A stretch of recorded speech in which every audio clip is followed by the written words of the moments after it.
All right, we'll move back, we'll move to our next one, staff and enrollment projection reports. Okay, the attached report is the third since I've been superintendent. This is the annual report I provide in November, which covers current certified staffing, class sizes, future enrollment projections, staffing projections. The first sheet in your handout, this is a memo submitted by Ms. Bylsma to me. These are courses under 20 without board approval. If you remember, when we first started to do this report, we had close to 40 classes that were under 20 students enrolled when we did the November staffing report that I did to the board in my first year. This year we have one that did not get pre-board approval, and you can see that at the time of registration, 30 students registered for this class. Pam, can you provide some brief highlights of why this class fell to 13? Sure. These classes run as a singleton, so a lot of the students that are interested in taking it can't get it due to scheduling conflicts. It bumps up against another singleton they're taking or another course that they need for graduation since it's an elective. Sometimes they can't get it. 7, there was also an error in when we reported 30 had registered for it because they had double counted 7 students. If they request both semesters, they were counted twice. So that made the number a little bit larger and inflated. But then 5 students, once we changed the requirement for consumer economics, 5 students had to pull out because instead of taking this elective, they needed to either add the other half of the micro or macro AP course in order to fulfill the state consumer economics requirement. So all in all, those students that got blocked from scheduling or were double counted or had to withdraw from taking the course to take the micro and macro, that's how you ended up with only 13 students in the class overall. Okay, next section is these are the courses the board approved for students under 20. Applied Arts currently has 13, 26 total enrolled, and this is some of this is after school, correct, Pam? Mm-hmm. Right. Advanced TV production, again, 18 students registered. We have a total of 16 enrolled. The board approved this. AP Calculus BC, which is, I believe, our highest math class, had 17 students registered. We have 15 enrolled. And 19 students registered for German 2, 17 enrolled. So this is just an update of what the board already approved. The next chart was classes under 23 that were being monitored. I asked Pam to use 23 just because it's getting close to the board of falling below the 20 mark, so just courses to keep an eye on. We had 21 students registered for broadcast journalism. We still have 21 students enrolled. Year-long cap, 20 registered. We have 16.3 students enrolled. And as you can see her notation, some had to move into a semester course to fit it in their schedule. How do you have 0.3 students? Yeah, that was an error. That was my That's okay. fingers typing too many numbers. That's so. okay. English, 22 registered, 20 enrolled. Fine arts, 22 for ceramics. Sculpture and advanced placement 3D, we have 20 enrolled. And then honors repertory dance, 22 registered, 21 enrolled. Intervention courses, year-long cap, we have 20 students registered. That should be 16 students enrolled. Yeah. Are you repeating it? I did Yeah, what's actually. that? Yeah, Is that that- was an accidental Okay. repeat, so I apologize. for Just that, on 'cause the cap one, yeah. right? Yeah, that's the only one that repeated because I was moving the interventions down and I should have taken away the other one. All right, so then the English is the sophomore. Mhm. Advanced reading, 21, we have 19. Math, 22, we have 23 enrolled. And then the last one this is the pre-algebra that we moved. It normally sat in our special education courses. We moved it to regular education courses so that if we had some significantly low students with math scores, we could put them in this course. As you can see, we had 15 registered. And 12 students are 12 of the students are enrolled, most which have IEPs. And then this is just for the board's purpose. These are mandated courses for special population where they can't fit into that whole 20 or over 20, but we wanted to just make sure we're keeping a list and keeping track of those for the board as a summary at the end of the first quarter.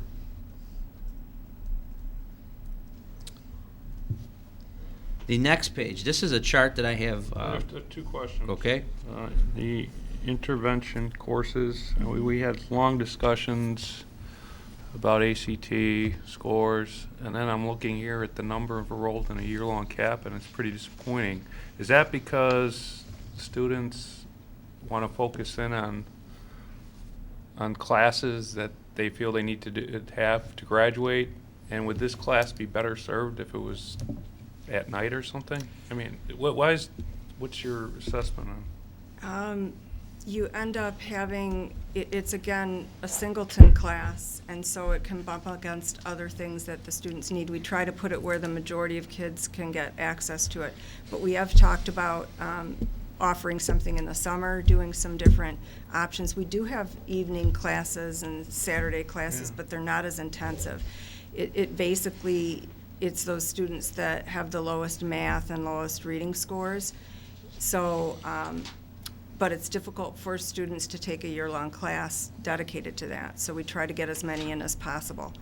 And maybe they decide not to take it and it drops, but you know, that's a matter of trying to place it in the schedule where it's going to work best for them. We hit up against those problems every year.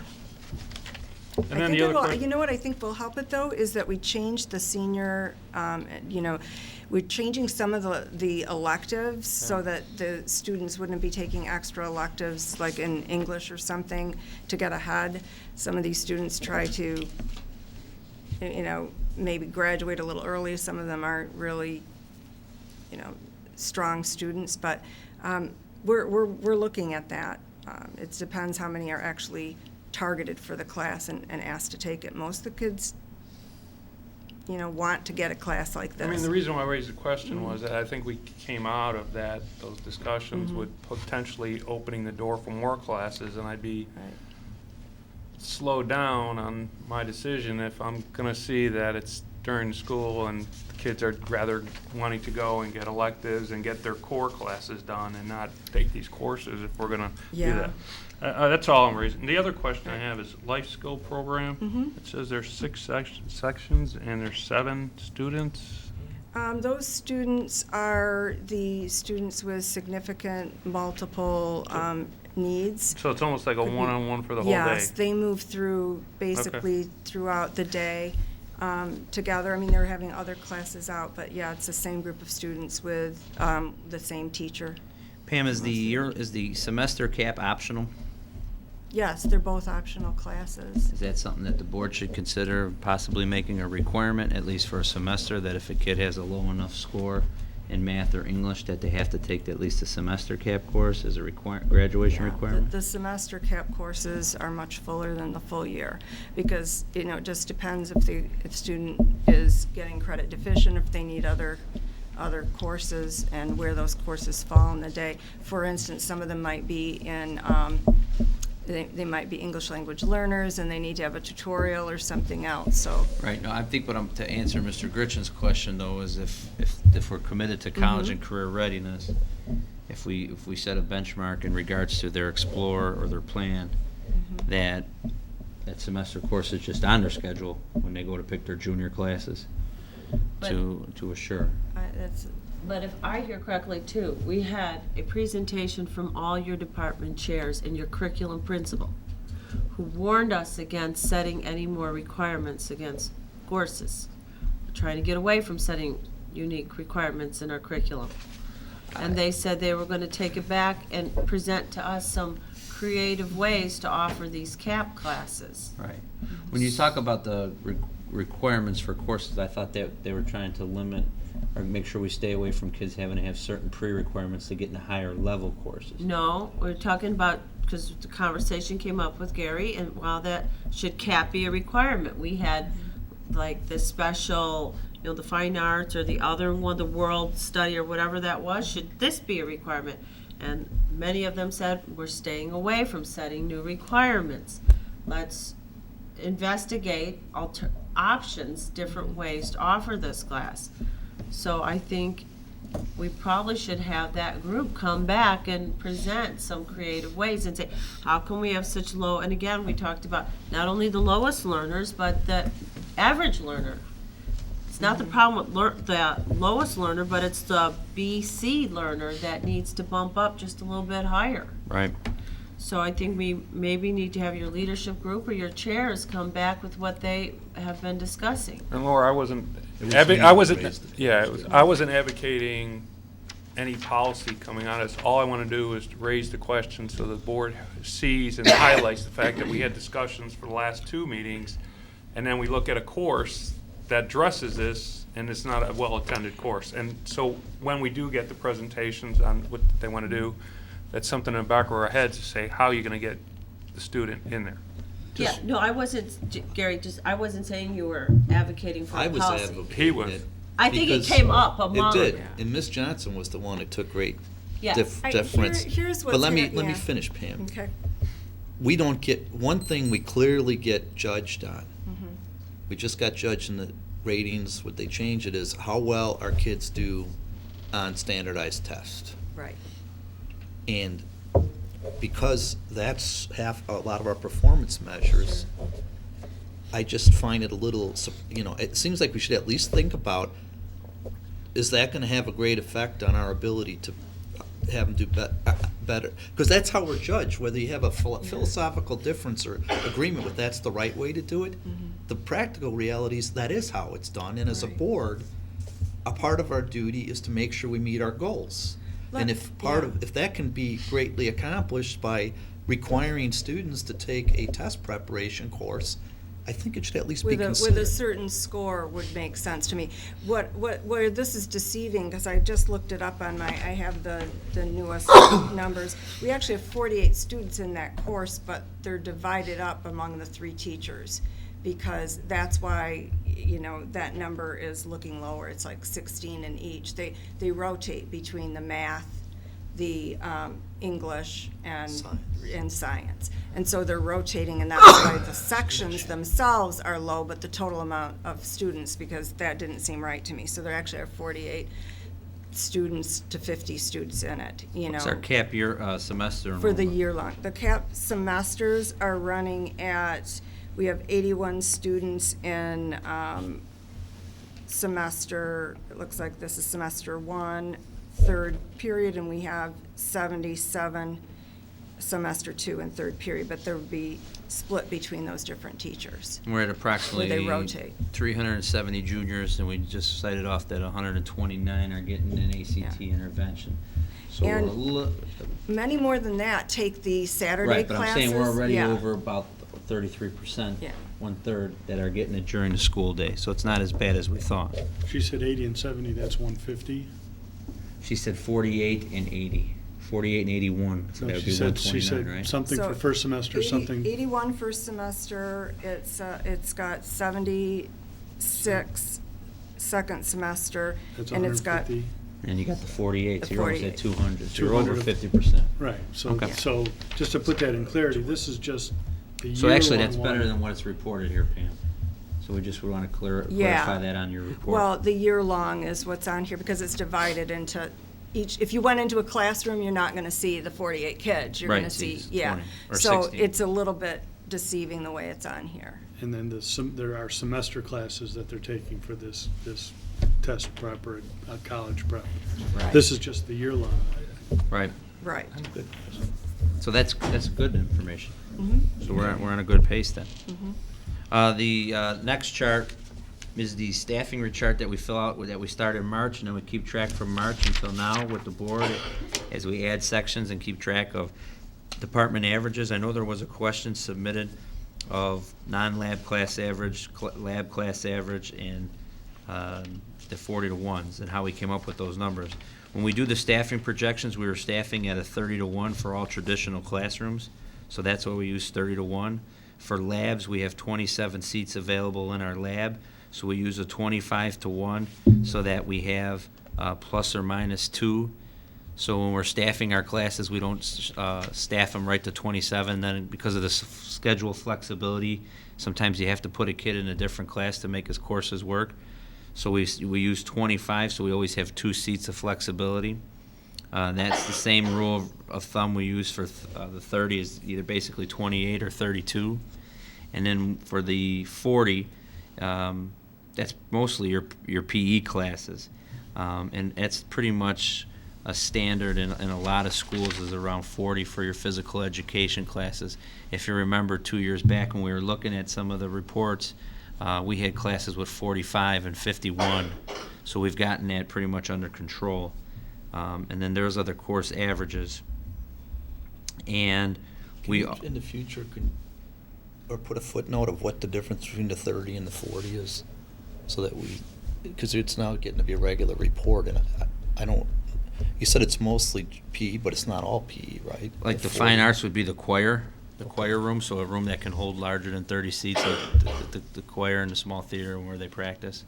Yeah, but again, it's not just whether we have the physical capability of stuffing so many kids in a room that's always the issue. It's what's the subject matter, and what, so just putting 30 to 1, 40 to 1, and we just do it by departments. I think it's helpful for getting a full understanding. We're talking about overall, are we providing the right resource and doing things right, to know what fits into a 30 to 1, what fits into a 41. I know you explained the labs.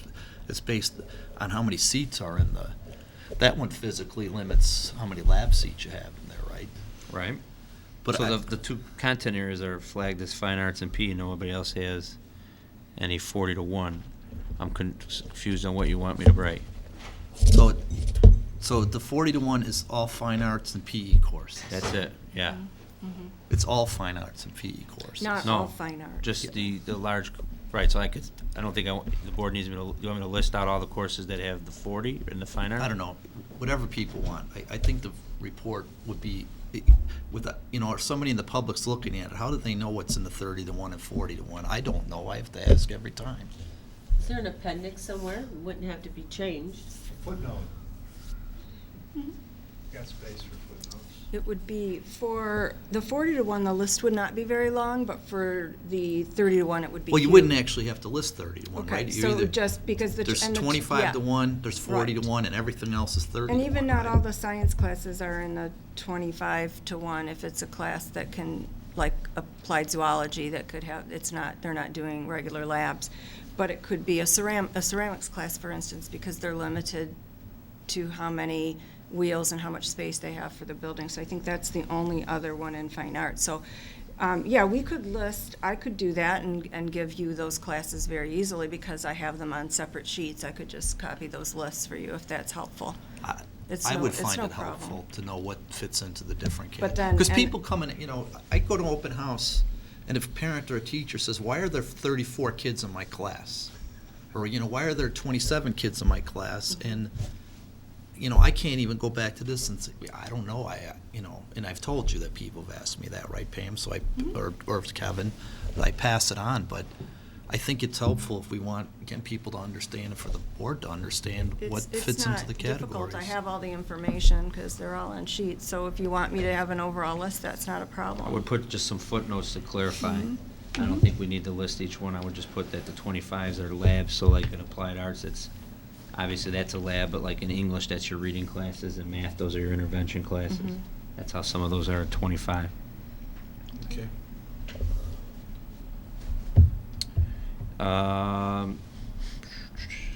We're up 3.8 teachers. You can see the change from last year from 85.9 to 3.8 additions, so that's 89.7.